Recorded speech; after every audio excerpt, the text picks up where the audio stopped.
There have been 13 £100 million+ signings in football, with Verts recently joining the list. There is varying levels of success between each transfer. Some became the world's best players, some became fat, and a couple flopped.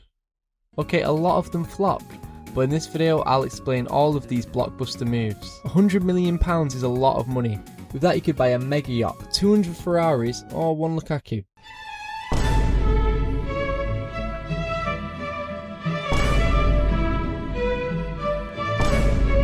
Unfortunately, he doesn't make the list, as his transfer was a measly £97 million.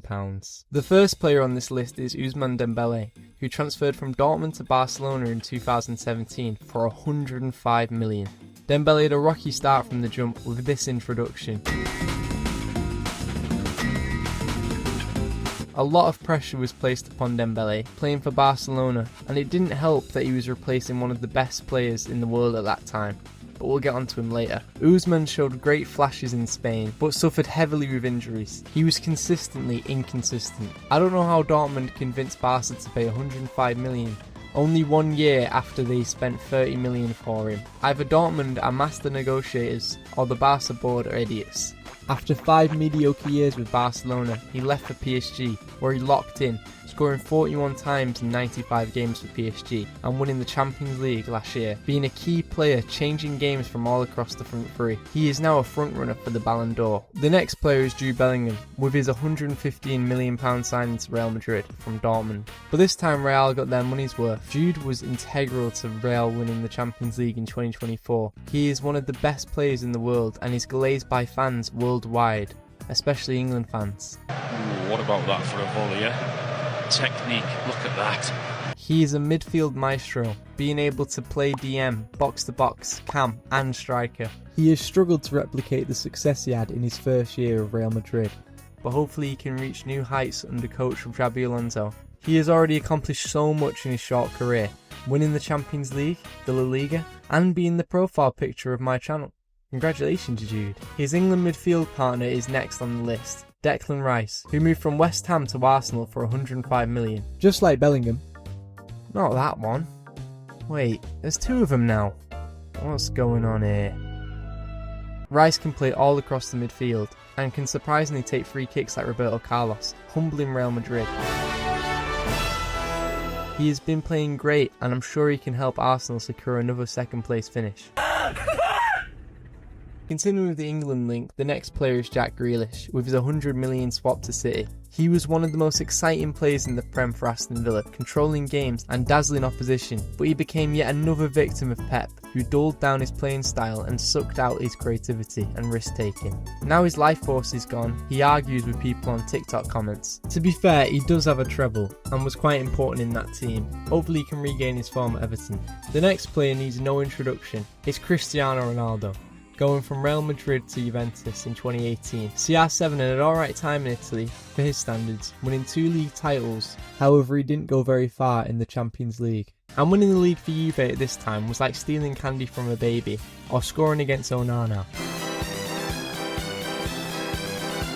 Wasn't his most memorable spell in football, but not an unsuccessful transfer. The next two players were both signed by Chelsea in 2023 for a combined £230 million. It's Enzo Fernandez and Moises Caicedo. The pair have had an overall positive time at Chelsea, being a very solid midfield partnership for a young and exciting Chelsea team. The only thing that's brighter than their time in Chelsea is Enzo's teeth. I can see my future in those bad boys. However, I would say it was a slight overpayment. For that kind of money you can sign 2 Anthonys. Hopefully they go down the path of every Chelsea player, win lots of trophies, then get sent to Arsenal for an insane fee. Going back to Barcelona with another signing, Antoine Griezmann, who despite being an Atletico Madrid legend, could not adapt to Barcelona, being a shell of his former glory in his stint with Barca. He couldn't take control of games when next to Messi, so his best attributes were nullified. He was another signing meant to fill the hole of Neymar, but like Dembele, failed to meet these expectations. We cannot replace him. We cannot. Despite playing for both of these teams in this period, he dodged winning La Liga.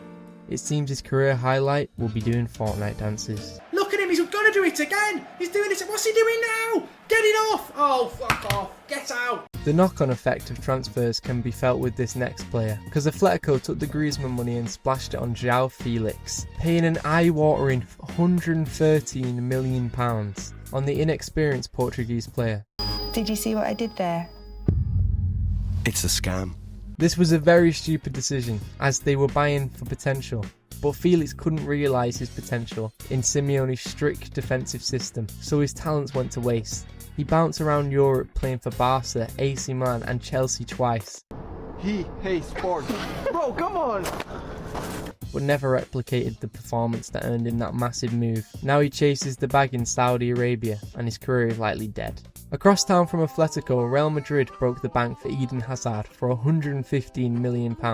And coincidentally, that's also the amount of money Eden spent on burgers. Eden went from the Premier League's best player to Liga's best eater. I'll have 2 number 9s, a number 9 large, a number 6 with extra dip, and most injury-prone player. Years of injuries caught up to him, and paired with his unhealthy habits, he never refound form in Spain. But technically he did win a Champions League with them, so fair play to him, I guess. Finishing the trifecta of insanely stupid Barcelona board decisions. The next player is Philippe Coutinho, and this might be the worst signing of all time. Not only did it cost £142 million for a player who was not near that value, but also was the opposite of the player they needed at that time. Let me describe a player for you. He's South American, small, commonly labelled a magician, and one of the best in the world at controlling games.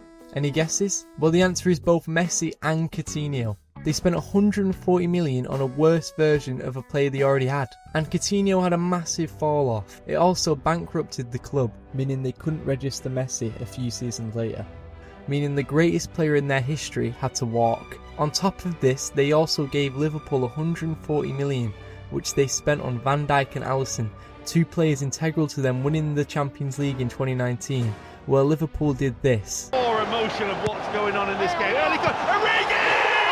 Liverpool disconnect! Humiliating Barcelona, and the cherry on top, Coutinho also scored twice for Bayern in Barcelona's 8-2 annihilation, all while still playing for Barcelona.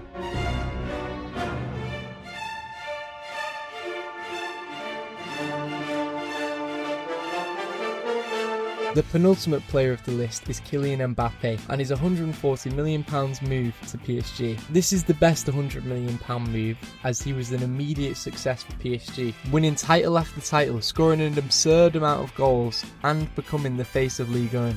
He even overshadowed the next transfer on this list. He was so important to PSG, they pretty much made him king, giving him £4 million a month, offering him a £100 million signing fee, and he got to choose players and managers to bring in.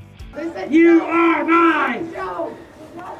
You are mine! However, he never won the Champions League for PSG, and they won the season after he left, which tarnished his legacy. But it was definitely a successful signing, as he is top 5 players in the world right now. And the last player on this list is who set off this transfer madness, being the catalyst for most of the deals on this list. Neymar, costing PSG an insane £200 million in 2017, and he still remains the most expensive deal in football history. It's hard to say if this deal was a success, as he didn't live up to the heights he had at Barcelona. He was special. And he never won the Champions League with PSG, coming close in 2020 and barely missing out. His decline was quick. Riddled with injury, Neymar remains one of football's biggest what-ifs. And there you have it, all of football's £100 million moves. A majority of these deals did not live up to expectations, so I think it's important to remember that spending the most money on players isn't always a success. So caution your expectations next time you see a mega deal.